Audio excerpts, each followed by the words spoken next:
వదినా, నోటికి ఎంత మాట వస్తే అంత మాట అనకు. లేచిపోవడం ఏంటొదినా? దాన్ని మీరంత చులకన చేసి హీనంగా మాట్లాడుతుంటే కన్న తల్లిగా నేను తట్టుకోలేకపోతున్నాను. సరే, లేచిపోలేదు. అది ఎప్పుడైతే నా కొడుక్కి పెళ్లి చేసుకుంటారని ఆశ పెట్టి ఇంకొక పనికిరాని వాణ్ణి పెళ్లి చేసుకుందో అప్పుడే అది చచ్చిపోయినట్టు.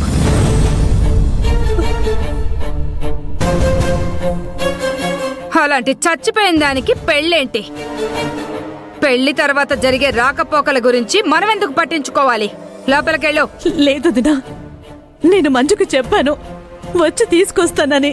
ఆహా, ఫోన్లు కూడా చేసుకుంటున్నారా? అయితే అన్నపూర్ణ, మాట తప్పడం అనేది ఒక్క మనిషి మాత్రమే చేయగలడు.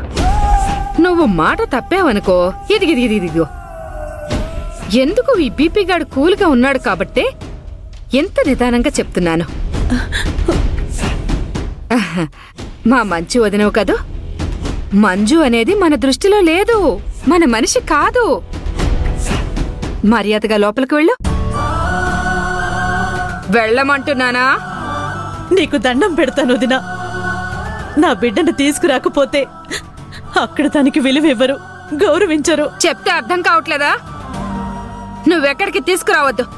దాని అడుగు ఈ గడపలో పెట్టడానికి వీల్లేదు. వెళ్ళా.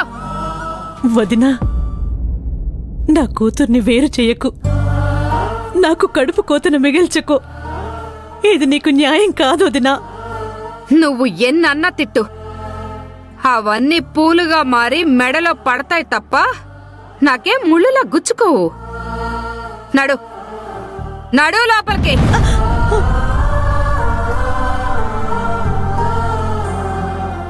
వెళ్ళమనానా? తీసుకొస్తుందంట, తీసుకొస్తుంది.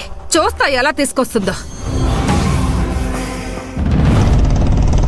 అపాపాపాపాపాపాపాపాపా